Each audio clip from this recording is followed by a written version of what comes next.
If someone says, you know what, just give me an idea. How much is this going to cost? Just give me a ballpark. And someone says no, there is no world in which the person shopping believes that you don't know the answer. They know you know the answer, but you're hiding it from them. And the minute someone realizes you're hiding something from them, trust is gone. If we're like coming from this place of like, how am I going to trick this person? It's like so different than like, hey, I want to solve your problem. It's really the process of educating people about the things that most people have questions about before you actually get to a sales conversation. It disarms people a little because you're giving them information right away. So it really is about saying and sharing and educating and being a true teacher in your industry, more so than marketing. Otherwise, it's just false urgency. It's made up, and that's eroding trust again.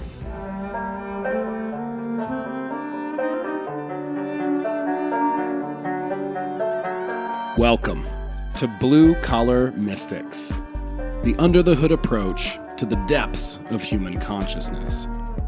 So many mysteries, so little time, so many big words. That's why we aim to take the mystical and make it practical, usable in your everyday life. And you know, we want to hear from you. We want to hear your story. What happened when you started asking yourself the real questions? Like, who am I? What is this?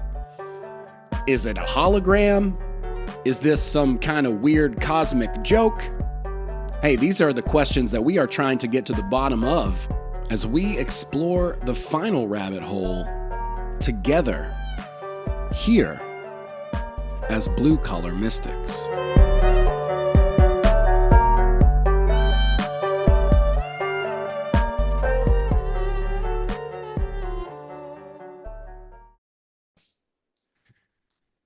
What's up, everybody? Welcome to the Blue Collar Mystics podcast. I'm really excited to have an amazing guest for you all today. We have Stephanie from Impact. She's going to be talking to us about endless customers.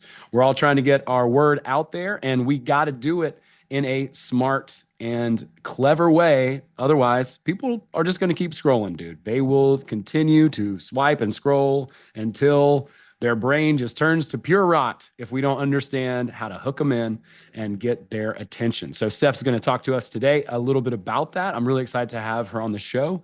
And I want to welcome you to the Blue Collar Mystics podcast. Thanks so much for being here, Stephanie. Yeah, thanks so much for having me. It's a pleasure. Tell us a little bit about you and your role there at Impact. Yeah, so I've been with Impact for about 8 years, and I lead our marketing, membership and events team. So there's a bunch of us who come together to do Impact's own marketing, but I specifically deal with our online and in-person events that bring our members together, help us keep learning about the Endless Customer System, and just connect everybody in the community. That's really cool. So how long have you been part of the team there? Yeah, 8 years the whole time. Wow. Yeah, you were saying kind of before the call that you guys were kind of the OG when it came to the term impact. So I would like to hear a little bit more about that. This is such a buzzword. Yeah, I knew of the Impact team, our company, before I came to work there. We're an agency in the HubSpot ecosystem, which is a software. And I always looked up to the company and what they did, the people there. And then when Marcus Sheridan, who's the author of the book Endless Customers, came to join Impact, it just made sense for me to follow along. Yeah, that's really cool. So how did you get into marketing? What was it that kind of tickled your curiosity around, trying to get people educated and informed about products and services? Yeah, for sure. In college a while ago, I was studying music and education, didn't really know what I wanted to do. I just knew I wanted to be employed. So I had to shift things a little bit from, maybe I didn't have quite the natural talent that some of my musician friends did. But I was in my free time helping the entertainment that would come to our campus, so bands, magicians, all of that stuff, get the word out to the campus that things were coming. And my mom was like, that's called marketing, right? So I just kind of followed that path. And being a millennial in the early 2000s, it was a natural path to kind of go towards social media and gravitate towards social media. But I just kind of found my way within the ecosystem of agencies using HubSpot, this software. I really liked what they did with human-centered marketing and really caring about the customer experience, and just led me to Impact.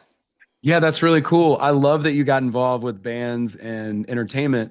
I had a background in that too, and we were not very good at it.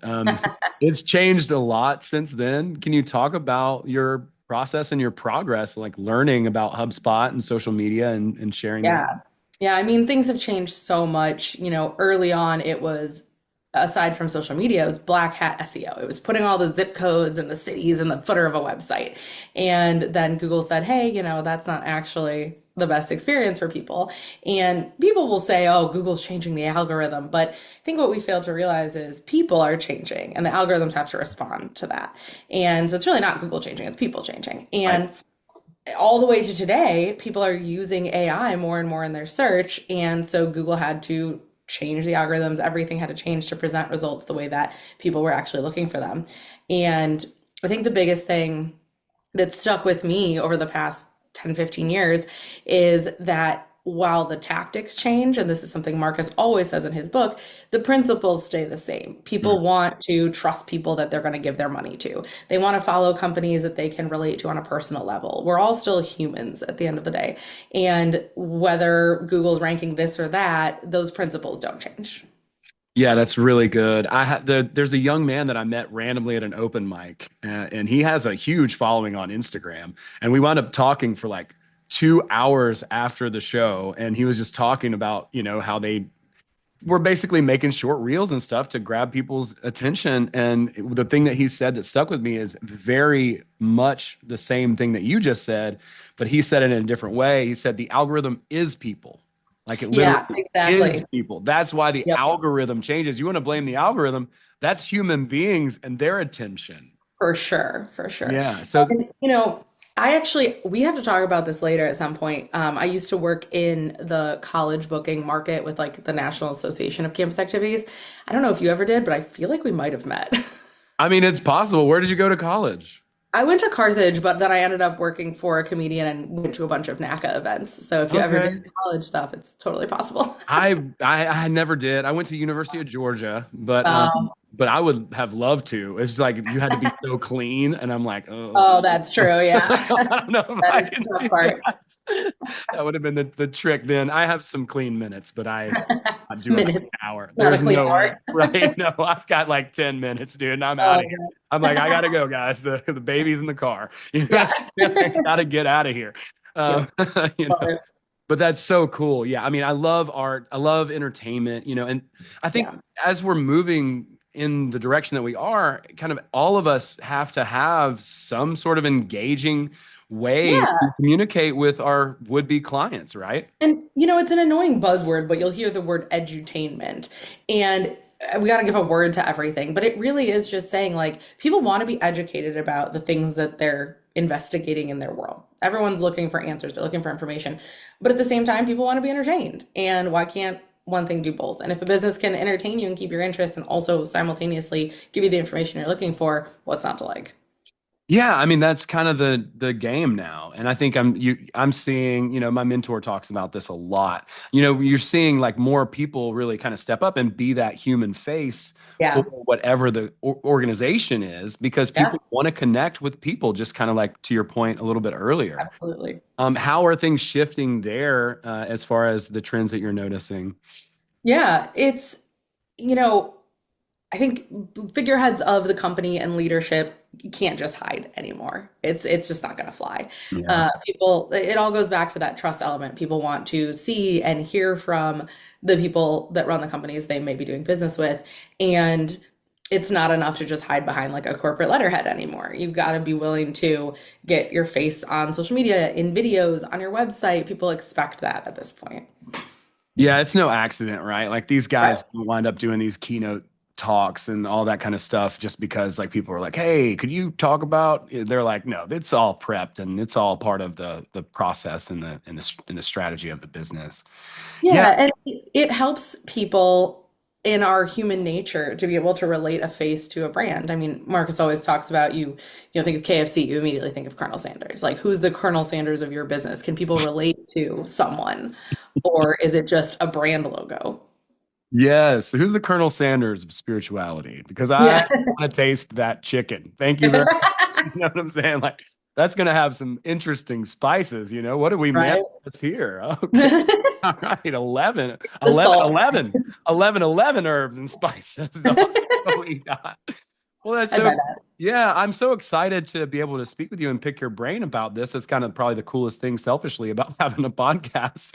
Like many of us, we're working on our own messaging, we're working our own marketing. And yeah, I'd love to hear, kind of what some strategies or approaches might be for us, depending, everyone has different sort of brands and businesses that they're trying to get the word out about. So since the principles stay the same, what are some Yeah. principles that we could start to apply?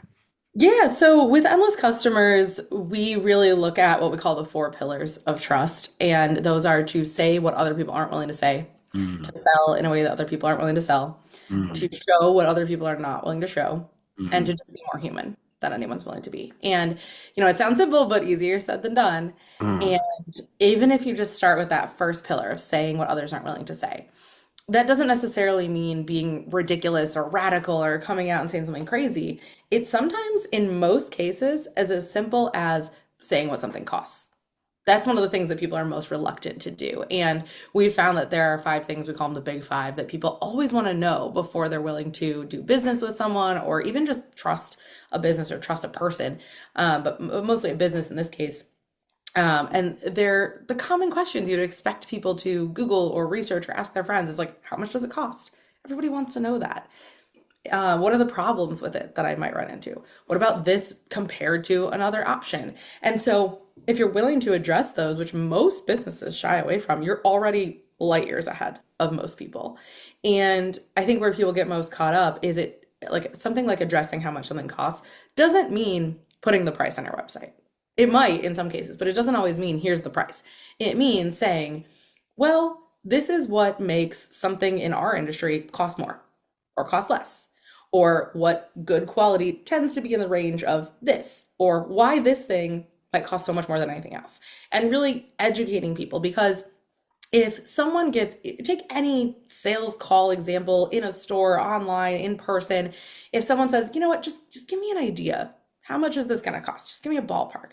And someone says no, there is no world in which the person shopping believes that you don't know the answer. They know you know the answer, but you're hiding it from them. And the minute someone realizes you're hiding something from them, trust is gone. Mm.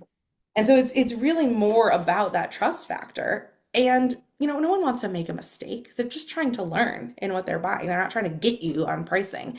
And people will say things, I mean, this is just one example, but people will say things about cost and price like, well, if we tell them the price, it'll scare them away. Okay, then either you didn't educate them about cost and price and tell them all the reasons and the things, or they have more questions and you haven't answered those either. So it really is about saying and sharing and educating and being a true teacher in your industry, more so than marketing. It's about educating. That's so good. Like that really, that's a real good moment for me. I think I really needed to hear that. Yeah, I really like the, saying what people are not willing to say. I think that's really, really powerful. I think that's one of the reasons why some of the people that immediately came to mind that are maybe a little bit controversial, right? It doesn't necessarily mean that you have to your point, but like some of the people that immediately came to mind, I'm like, wow, that makes sense because they are anti-gatekeeper or Yeah. they're like sharing information that other people wouldn't normally Yeah. put right out there, and that makes so much sense to me, as well as the education of the cost of things too. Yeah. It's like, hey, here's why it costs this much. We are doing X, we're doing Y, we got to hire this, we got to do that, blah blah blah blah blah, and then people are like, okay, well, now I understand a little bit better why it costs the amount that it does, and building trust. That's great. Yeah. And some of the excuses we hear why people don't are so funny to me. Like the number one thing we hear is, well, then our competitors will find out what you charge. It's like, do you know what your competitor charges? Yes. Do you think that they know what you charge? Yes. Like most of the excuses are just that, excuses. Yeah, yeah, no, that makes a ton of sense. Yeah, and there's no world where you're transparent until we get to this point, and then now all of a Yeah. sudden, yeah, I mean, you completely lose trust at that point. Whereas before you're educating and telling them all the stuff, and then at that point, there's a lot of tension, I think, when it comes to asking for money, I guess, right? Like, Yeah. some people have no shame, but Yeah. others of us, Well, have a lot the of, people who have no shame asking doesn't mean they're going to get it. right? That's exactly right. But it's interesting to think about it from one side and from the other. And I think that, that's something that's coming to my mind now. It's like, it seems like you guys have done a really good job at just like being like, hey, what is the customer thinking? Like, what is Yeah. the potential prospect? What's on their mind, And so as you guys kind of like go into this, what are some of the questions that you ask about, your customer and the person that you're trying to attract into the business? Yeah, we really look at what are those questions that people have about your business, your industry, or sometimes not even questions, but qualms or issues. It always gets us in a good direction for content when we say, what is it that people say in your industry where they go, why can't I just? Like, why can't I just do it this way? Why can't I just get an estimate? Why can't I just test it? And usually, if you take a look at that, it splits into two categories. One is, well, we haven't done a good enough job educating people on why, and they need to understand why. Maybe there's a real reason. The other category, though, is the reason why is because it's easiest for us, but it's not the best experience for the customer. Mm. And usually, when you encourage yourself to address those why can't I just questions and situations, you'll find a lot of the time the reason isn't something you can educate on and justify, it's just something you need to change. Yeah, you're just being lazy. Yeah. Oh man, that's brutal, but it's so true. I mean, it's Yeah. so true. It's like, I've been in a couple different businesses. I had a cleaning business, Airbnb arbitrage business, and all these things. And there's so many different complicated things and going over and above. And those things they are expensive in time. They are expensive Yeah. in effort, to like Absolutely. address the people before they come in or put a little note card out or put a, Yeah. gift basket to welcome them in. I mean, Yeah. you can't really automate that. You know what I Mhm. mean? It's something that's like that personal touch that's like, And that's the fourth pillar of be more human is sometimes the things that can have the most impact might be a little manual. Maybe you can't automate them, but if they're going to give you 80% of the results with that effort, obviously it's that 80/20 rule. It's worth it. It's the human element. the Pareto principle, another Yes, fun name to exactly. say. Pareto. Yes. Not to be confused with the Peter principle, which is very different. Okay, I don't know that one. You have to. Oh, that's that people will rise to their highest level of incompetence. Oh, I love that. That's hilarious. I know that to be true too. There's Right. the other rule too of like however long the meeting is scheduled to take, that's how long it's going to take everything Yep. to sort of play out in there too. Yep. That's how long it takes to pack. However much time I have is how long it's going to take to pack. Right, exactly. And cleaning the house is that way for me too. Like I just kind of walk around and meander and do it. Yep. No, that's so cool. So, yeah, I'm impressed. So with the four pillars, we talked a little bit about saying, what people are unwilling to say. What was the second pillar again? Do you The mind? second one is show what other people are unwilling to show. Okay. And this really goes just a little bit beyond say, which is, okay, you might have said it, but how could you actually show it? Could Mm. you show it in video form? Could you show it in an interview? Could you show it with samples of something? It often shows up in the form of video. And this kind of goes along with, we have a group of videos we call the Selling Seven. We like to give a name to things, usually with a number involved. We have five, four, five, six, seven. But the Selling Seven, one of them that I love is called the Claims We Make video. And it's really, you might say, we're the best or we'll help you do this, but how can you really show that and show that it's true? And it's something that is so much harder than it sounds and so powerful when done well. And I think of an example, I mean, we have so many good client examples, but there's one with these accessibility ramps and they said ours are the most durable, they're the strongest. Instead of just saying that, they actually took competitor ramps and their own and like a piece of plywood, put them all on a curb and drove something up all of them. And they showed this snapped, this bent, this ours is the most durable. And it's like if you just take that extra effort to show it, that's trust right there.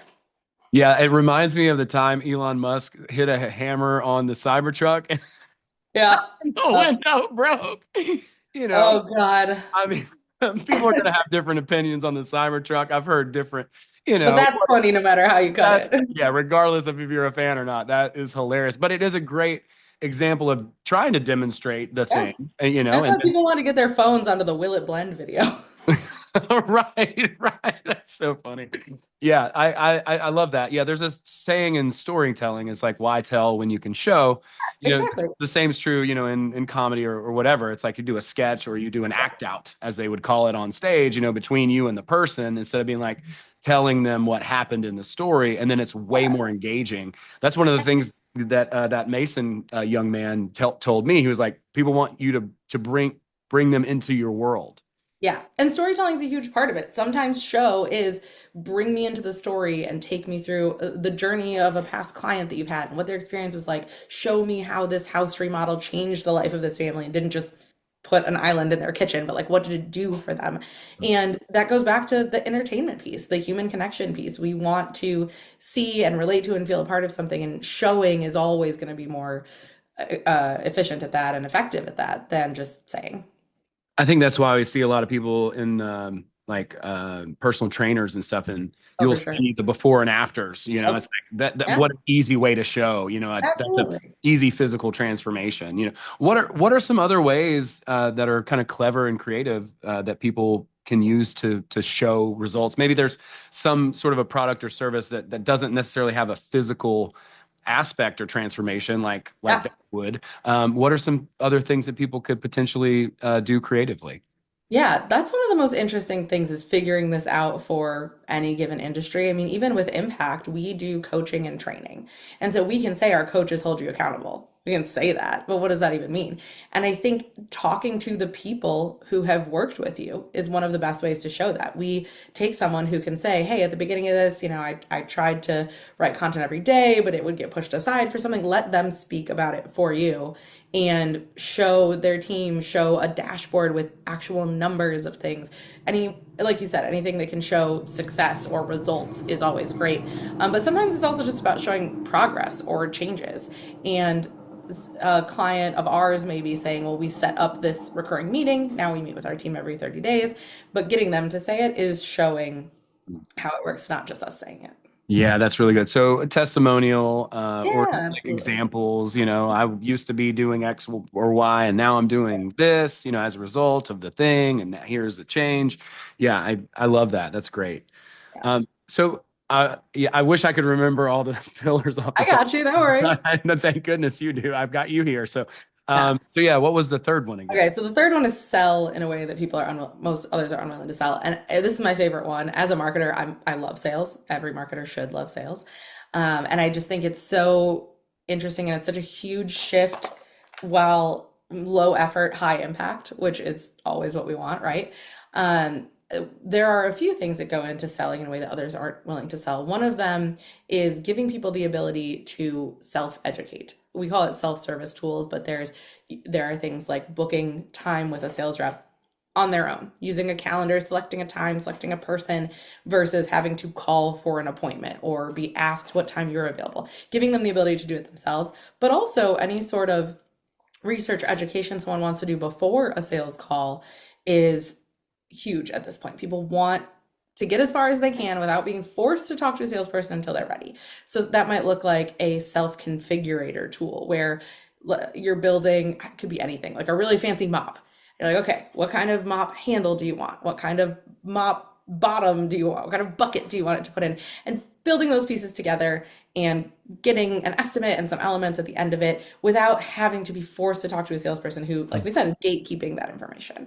Mm. So that's the first one, is really just letting people do things themselves. I love that. So, I know that we all, well, I'm going to generalize here, but whatever. But it's like we all love to buy. There's Yeah, this, people love to shop, of love to course. shop, right? We want to see, we want to, like, I remember before I became a raft guide, I was just watching these videos of golly river carnage over and over again of like people flipping rafts and jumping into the Yeah. river and, all this stuff. And I would just watch this stuff on loop Yeah. before I finally, took the leap to like apply. I was like, this looks like such an amazing experience. And I was like really sold on becoming, a full-time raft guide at this place, in West Virginia. That was the place that I decided to pick. I could have worked anywhere. I had training before that, but I literally was just like looking around and shopping. And that particular culture was the most appealing and wild and fun looking to Yeah. me. So I was like, that was the thing that I wind up, kind of going towards. Um, Mhm. I think that people sometimes think that they don't like sales, but I think it's actually something different. I think that what it is they're uncomfortable with tension. Yeah. So is that something that we I could think that's unwrap a little bit? Yeah, I think that's true. And I think that's also created a little bit from bad sales practices. There doesn't have to be so much tension. I think first of all, when you talk about your rafting story, like you said, you wanted to at this particular place, you had seen and kind of built a bond with this particular place. That also psychologically creates a little bit of a sunk cost, where if you were to move on to something else, you've already invested time and effort in this company. And if someone is giving you the ability to self-configure or self-educate or self-assess, and you do a quiz, you've already sunk a little bit of time into this. If it ends up being what you want, you're going to go with that one. You're not going to search for an alternative. So it doesn't have to so much be this like tension, got to get the sale, you got to get them. It can be so simple as they're coming to you and all they need is sign the dotted line. I need the guy to take me over to the finish line. And so there's, I think, more power in giving people so much control and seeing that if you really do educate them, occasionally someone might come to you and say, you know what, hey, you got the wrong raft, you got the wrong river, we're going to have to reconfigure things here. And hopefully you'll trust them enough because they've educated you that that will go well. The other thing is in terms of education, we really, really advocate for this thing that we call assignment selling. I love this. It's really the process of educating people about the things that most people have questions about before you actually get to a sales conversation. And it does a couple of things. It disarms people a little because you're giving them information right away that normally they would have to wait to talk to a salesperson to get. So they're already feeling like, oh, wow, okay, they shared that with me, trust them a little bit. And then also you're saying, hey, I want to spend this time together having a conversation about what you really need or the solution you're trying to build. So let's not waste time with me answering the same questions I answer on every call. Just watch this video or read this article or do this quiz, and you're going to find out everything that everyone asks me on the first call every time. And then we can actually spend our time productively. And that removes so much of that tension because then the sales rep is going in with context because the person has a certain level of education and they don't feel like they're answering the same questions over and over. The person coming into the call has trust, and it's just an overall better conversation. And I think that removes a lot of that tension. That's really good. Yeah, I love that. I'm someone I'm on sales calls a decent amount, and so like that's kind of part of what I do, right? Like as a, sort of a one-man band at the moment, right? Like we're excited to grow and expand, but it's like part of that whole process. And that's something that I'm constantly thinking about and tinkering about. All of this stuff is iterative, just like you kind of mentioned before, the principles stay the same, but whatever the The tactics change. Yeah. techniques, right? Like, oh well, we do a 2-call booking system, or now it's a 1-call. Now the trend is the yearly. It was monthly, and then it changed, and all this stuff changes so fast. It's like sometimes it's hard to keep up with it. How do you guys like kind of stay up to date with all the different changes in the market like that? Yeah. One of my favorite phrases, I don't even remember where this came from. It was like a decade ago at some conference I was at. Best practices are test practices. Just because something's a best practice doesn't mean it's best practice for you. You've got to test it. In every industry, in every vertical, it's always going to be different. And so, first of all, anytime anything is a best practice and it comes out, we look at that through the lens of we're going to test it. And as coaches, we are constantly educating ourselves, constantly testing to stay on top of things so that we can guide our clients and our members, and they don't have to stay on top of everything themselves. The other thing is when you start to sense a change in metrics or search result volume or things like that, it goes back to that same kind of mental methodology of people are changing. It's so easy to say, oh, the algorithm's changing. We're not getting any more traffic. The algorithm's changing. But if you step back and look at what's going on in the world, you're going to get a much better sense of why buying trends are shifting, because groceries are more expensive. Everybody's stressed. People aren't leisure shopping as much as they are, whatever. And I think a huge part of staying on top of the marketing trends and the sales trends that people maybe miss sometimes is just what's going on in the world. How are people feeling? Because that plays into it so much. Yeah, it really does. And then people kind of, I think it's probably bad sales or bad marketing, because like as soon as the new trend is established, everyone sort of seems to jump on board with whatever that system or process is, and then they completely then everything's the same. Yeah. And that's why these 4 pillars are so interesting, because we can say all day, like, you got to say what people are typically unwilling to say. You've got to share your price. You've got to say what the best is. But so few are willing to do it that it's not a trend. I mean, we've been preaching this for over 10 years and it's not a trend.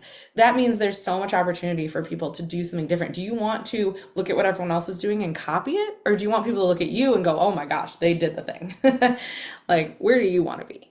Yeah, I love like, well, of course, you take action and then you iterate on it. There's just no Right. other way to figure things There's out. no other way to do it. No other way.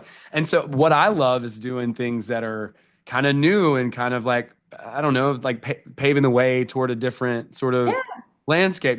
We do a thing in our group now that we just started like a few weeks ago where we have everybody come in and then we break them into breakout rooms. It's new for us. And it's kind of like a social club where people can kind of connect. It's like in the group, like everyone gets to see me and I get to see everyone. And I'm like, I'm blown away and just smitten by the quality of the people that are in our group. Like this book, like I said, we're nerdy. It attracts a certain type, sort of cerebral, very smart, but also open spiritual people. And it's amazing. Like I'll go through the members list and be like, oh my God, this person's amazing. Oh my God, this person's amazing. Like so many amazing people. And then I get to connect with them often, one-on-one or I'll be talking or whatever, but I'll get to know them usually a little bit better than they know each other. So one of my favorite things is to connect them together so they can see what an amazing group they're surrounded by.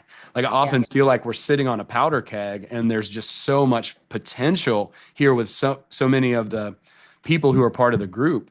I'd love to learn a little bit or hear a little bit about how you guys kind of work with your team and how you kind of inspire each other and create chemistry and bonds within the crew. Yeah. We definitely do that within our own team, but we really work to bring our clients together as well. And everyone in the ecosystem. That's why I am the director of membership, because it's the members, it's the people doing this together. So while we do share things in Slack channels and we'll share articles and discuss things and have Zoom calls, I think the most exciting thing is that we run a conference in person every 6 months. And I put this event together twice a year. We make sure that we have time at the beginning for our team to connect in person because we're fully remote. We rarely see each other. So we'll come together, we'll have dinner so we can catch up. Gives us the ability to check in on progress and hold everyone accountable, but also stay on top of all those things that are constantly changing so fast in the world of sales and marketing, the world of the internet. We know that, AI is changing everything so fast. We've got to do this every 6 months. We can't wait a full year. So really bringing everyone together and getting inspired. We do a couple of things. We tend to seat people by industry and let them talk among their industry, but then we try to mix it up during the later events to let people connect across roles, across geographical locations, because you might get as much, if not more, insight from a company totally different than you, than someone who's in your industry, but in a different location. And so we do workbook activities. So it's not your typical conference where there's a keynote speaker on stage presenting and everyone's just silently watching.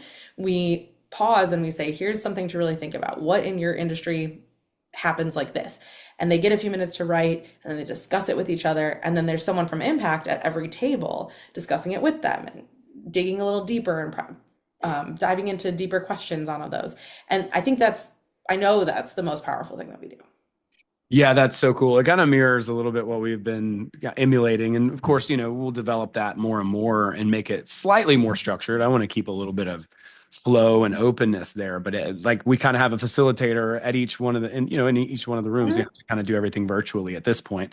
Yeah. But there's each one of those has kind of got a someone that's kind of leading the conversation and stuff. But it might be nice to just put a few sample questions together based on whatever the topic is for the week. That's really, really cool. Really, really, really smart. And it's giving people the space to think. I mean, we like to say you're always working in your business, but when do you take time to work on your business? And that's this event. You step back and you really just give yourself the space and time to think and be challenged. Yeah, I think that's so important. I mean, one of the weirdest things that I do is I just go out into a field and dance, and that gives me time to right, like, and to get out of my head too, and then just to open up to see like what kind of lands. Some of the best ideas come, in the shower, when we're on a walk, Well, I was going to say, shower thoughts are where all my ideas come to. Like, I have a waterproof notepad in my shower. It says no more no more good ideas down the drain, which I love. That's clever, dude. Yeah, but it's great. It's like you can write on it. It's waterproof, and I can just tear it off, take it with me. because that's the time my brain has to actually relax and think. Yeah, it's amazing. I think the more we carve out space for that, the more we actually do get good ideas. And that's Yeah. sometimes like I'll just try to make myself bored or go on a walk, Yeah. turn It's my so phone. important and so undervalued. It really is. Yeah. Well, speaking of AI, it is definitely changing the game. Sure. Let's talk a little bit about that. How are you leveraging AI and AI tools and resources to make a stronger impact? Yeah, there's a million tools out there. We could easily just say, go test, go try these tools. Early on, we did say with our team, hey, here's the standard guidelines we're going to set about being safe, personal information, yada, yada, yada. But we encouraged everyone to just try things. But now it's kind of like going to the toothpaste aisle in the grocery store, which is a marketing metaphor people use all the time. But that concept of overchoice, where you're like, I don't even know where to start with this choice. And so I always encourage people to step back and look at the problem or look at the things that they're doing. What is something that I do consistently in the same way over and over? Or what is something that I struggle with and would like a little help with? And then investigating if there's an AI solution that can help with that. So that's kind of where we started early on. Then we realized that our coaching and guidance in the Endless Customer System is helpful, but it doesn't always have to be us. We are still valuable as holding people accountable and digging deeper, but there's some light work that could be done by something in AI. And so Marcus, the author of Endless Customers, worked to create a couple of custom GPTs where people can put in an article and it can analyze it and it can say, hey, you wrote this based on the Endless Customer System. It's going to check it for things like bias. Like, is this really an educational, unbiased article, or is there a little bit of bias in here? And it doesn't necessarily need a human to do that. It's gonna be just as effective. So we rolled out a couple of GPTs. People have been liking using those.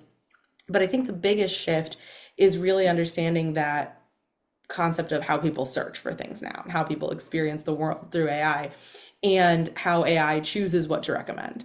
And it's no surprise that, like algorithms, it's trying to get people the best answer, the thing that they want the most, and that comes with the thing they're going to trust. And so we call it trust signals. It's what you're telling AI so that AI trusts you enough to recommend you to the people who also want to trust you.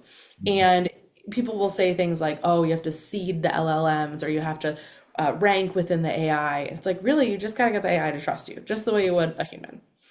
And Man, maybe it happens a little different technically. no, that's fascinating. No, I love that. And I'm seeing a lot more, custom things too. I think that's great that y'all are doing that. That makes a lot of sense. I mean, it is very overwhelming and everyone's kind of like rushing into the space. And how can Yeah. anybody really be an expert on AI? Right. But you know what I've heard a few times, and it is comforting to me, is to remember if you're using an AI tool at any time, this is the worst it's ever going to be. Like, we're this far into developing it. And so if you're like, I made this thing, but it didn't quite get it, give it a day. It might be better tomorrow. Like, this is the worst it's ever going to be. And people are so quick to write off things that don't do it exactly the way that like the dream tool would. Right. Um, Whereas I see it as a really cool time and opportunity to invest in things like sharing feedback. I mean, most software and most tools are so hungry for feedback as they're developing things, trying to make all these decisions really fast. And so if you're using something and it has, let us know what you thought, don't just exit out of that, tell them, because things are being built for us right before our eyes. Yeah, it's incredible. When it first came out, it was like really tempting just to be like, hey, do everything for me. But it's like the quality obviously is not there. But when you start to like work with it and you start to bounce things off, like you can get a list of 10, a list of 20, different options and ideas, and then refine that one and be like, okay, give me 10 Yeah. more. And And this, it's really too about going into it with that mindset of what is possible? What could I do? What might this look like? For instance, I've been working lately with a lot of AI avatar tools. So I create an avatar of my face and my voice, and then I can talk into it or I can upload a script and the avatar will record a video.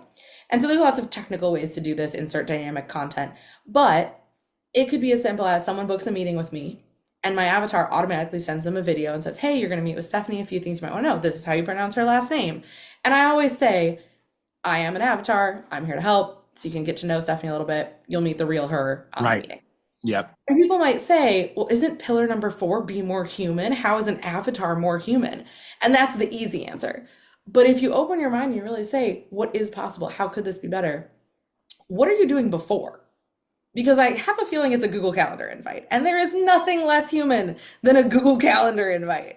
It's like the least human thing I can think of. So, is a video with my face and my voice teaching you how to say my last name more or less human than a Google Calendar invite? And I think that's really what people they're scared and they're so quick to shut it down because they're scared instead of really thinking what's possible. Well, first of all, brilliant segue. Tie it back to number 4. That was very smooth. Really liked that. And yeah, Thanks.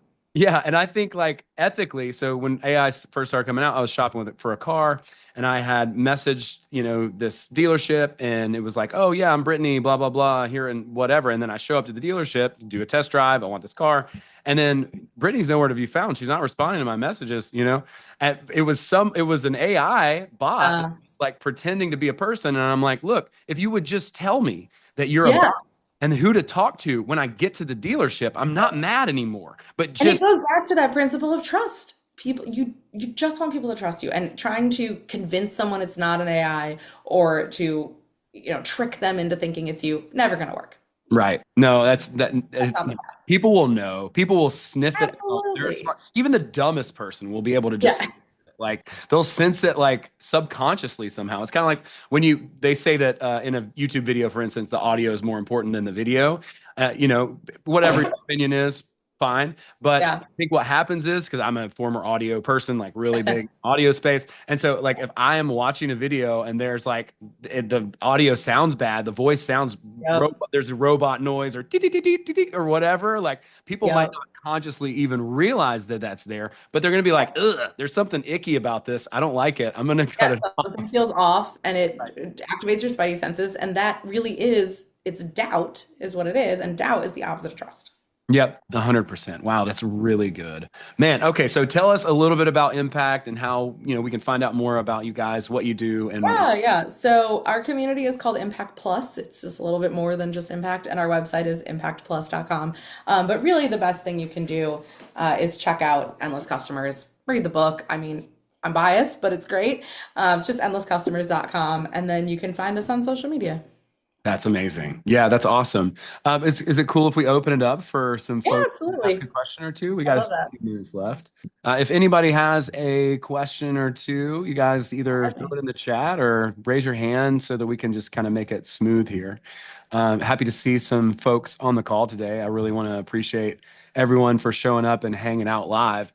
For anybody who's watching this as a replay, you can actually hop on the podcast here live with us if you join the Transurfing School. And when we have podcasts that are open, you can hop in and be actually a part of the show, which is, I don't know, I think it's kind of fun. I am enjoying creating a space where people can interact a little bit more, and we're doing everything that we can to encourage you guys to put yourselves out there. So if you do have any questions, I feel like Stephanie, you really covered a lot in this interview. Like, I'm really impressed. You Oh, never know what good. to expect, but I really enjoy the conversation. It's like Oh, thank you. really, really educational and also fun. Yeah, it's fun to talk about because it's not just strategies. Nobody else wants to talk about strategies all day.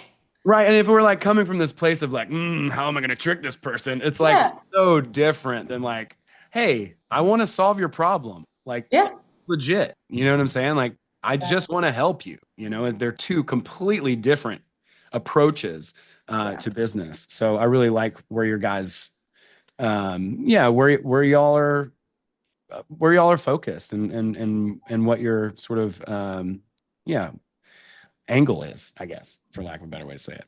Yeah. Looking for the right word. And Tristan, no questions. Okay, no question, but just listened to Marcus over here when in the UK. Very Oh, smooth. good. Yeah. Thanks, Stephanie, for the frameworks. We'll look the book up. Very cool. All right, Jason D got his hand up. Now we're cooking. I like it. Let me find you here. Right. Yeah. Yeah, I'm just curious on your thoughts on kind of one sales strategy I've seen recently, and it's more kind of like an individual one and Okay. maybe a higher, ticket item where they say, to basically to the effect of normally this would be, this many $100, but today we're getting it for this. Normally this would be $1,000, but today you can get it for 300 type of thing. And I was curious your thoughts on that because I I've seen it a few times now, but it's just kind of an interesting strategy, and I can see where psychologically you think, oh wow, this is 1,000, but today it's only 400. That's a great deal. Yeah. Um, That's a good one. It's interesting because it goes back to trust. There's nothing wrong with a sale, right? Like we love a discount, we love a sale, love to save some money. The biggest thing is when that strategy isn't accompanied by the reason why. Because if you understand why, like we're clearing out our shelves for the new holiday batch, so this is all on sale. Great, I get it. It makes sense. There's why. Otherwise, it's just false urgency. It's made up, and obviously, it doesn't create trust. It doesn't garner more trust because you should be educating people as to why something costs what it does, why the price goes up, why the price goes down. And so, if you're suddenly cutting it and not explaining why, there's doubt there, and that's eroding trust again. So, if there's a sale or a flash or something, I mean, I've seen people go so far as to say, hey, we're giving half off for anyone who got laid off this year. Just send us some sort of proof you got laid off, we'll give you 50% off. Like if there's a reason why, totally. Otherwise, it's just false urgency and it's desperate. Yeah, that's really good. Good question, Jason. Great oh, question. I nice. like that. Nice. I like that Give a me lot. some more, guys. Yeah. Anybody else? All right. We got to thank you for the information. And yeah, definitely click on the link and check out the book. I think we have some goodies for Circle members too. A little extra bonus. Nothing else coming up. That's all good. Feel free, like I said, to raise your hand or throw anything in the chat.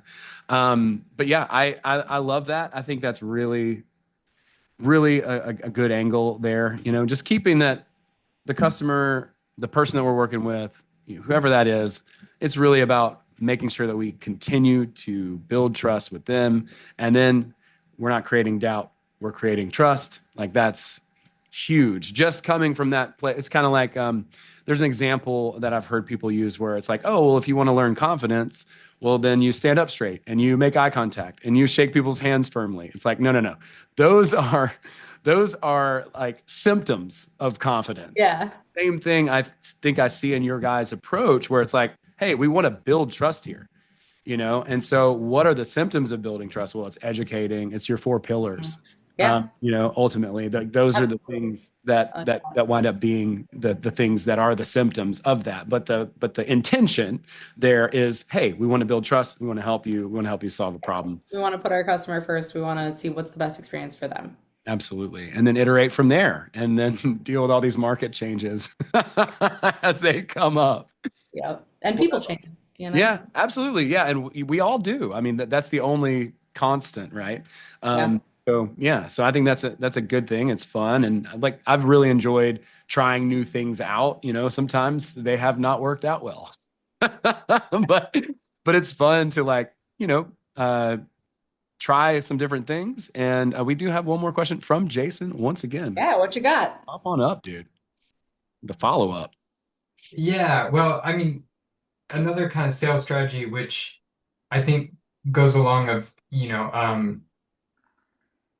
I think it's a good one. It basically the one where that kind of sense of urgency, but you get something with it. So, like for example, hey, this is the price for this program because I did this recently, signed up for a program, and they said if you do it today, you get this and this bonus.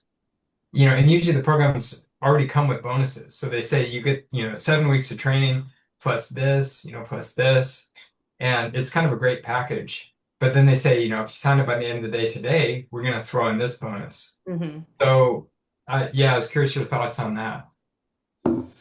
Yeah, I would say I have two thoughts on that. One is, again, trust. I mean, are people going to feel like you're just saying that just to get them to make the decision? And is it desperate or do you need the sale? Like, that's not going to get you where you want to go. You might get some people to jump on something just because they see the deal and they don't want to miss out, but they haven't really educated themselves and gone through the full process in their decision. They might end up regretting it, or they might end up wanting a refund or to cancel. And I think you're going to get a lot more of that than truly educating people. Now, if people just need that last little nudge, if a marketer and a salesperson were to say, hey, let's look at the people who've read this entire article, watched this entire video, they're educated, they should be making a decision, but they're just not pulling the trigger on it, then I could totally see that as being a valid strategy because they're educated enough to know what they want.